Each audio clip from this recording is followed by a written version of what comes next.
wa baharini.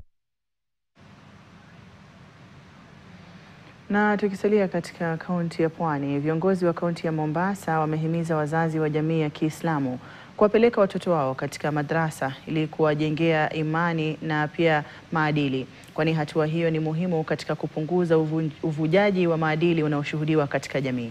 Wakizungumza kwenye hafla katika taasisi moja ya mafunzo ya dini ya Madrasa Al-Munawar, waziri wa elimu katika kaunti ya Mombasa, Mbwarali Kame, amesema mfumo wa elimu unaotekelezwa kwa sasa wa CBE hujaangazia kwa kina suala la malezi ya kimaadili, hali anayosema imechangia changamoto za mienendo mibaya na miongoni haswa mwa watoto na vijana.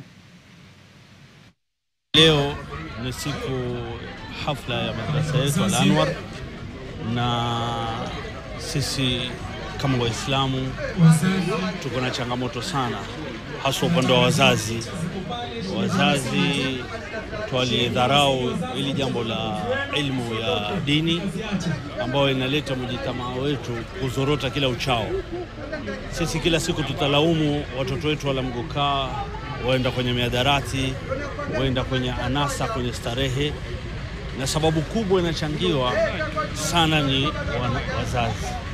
Na leo nikiwa na Ahmad Kasim akishuhudia mpaka leo watoto wanamaliza madarasa kama hii, wengine wamekuwa makadhi, wengine wamekuwa walimu, wengine wamekuwa maimamu. Ni pongezi sisi kama Mombasa County na fakhri yetu kuona madarasa kama hizi za Kiislamu zinakuwa na mchakato wa kuelimisha watoto mambo ya hadithi na mambo ya Qur'an. Bado tuna wasiwasi kwa sababu kuna vijana wetu wengi wameingilia mihadarati, wameingilia mambo ya kutumia vitu ambavyo vitu hivyo wao wawafanya kwa wasiweze kuendesha majumba yao, wasiweze kuendesha hali ya watoto wao hata za shule, walipia madrasa na kadhalika hawezi. Kwa sababu gani?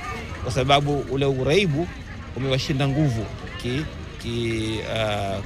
kipesa. Haya kijiri tukiwa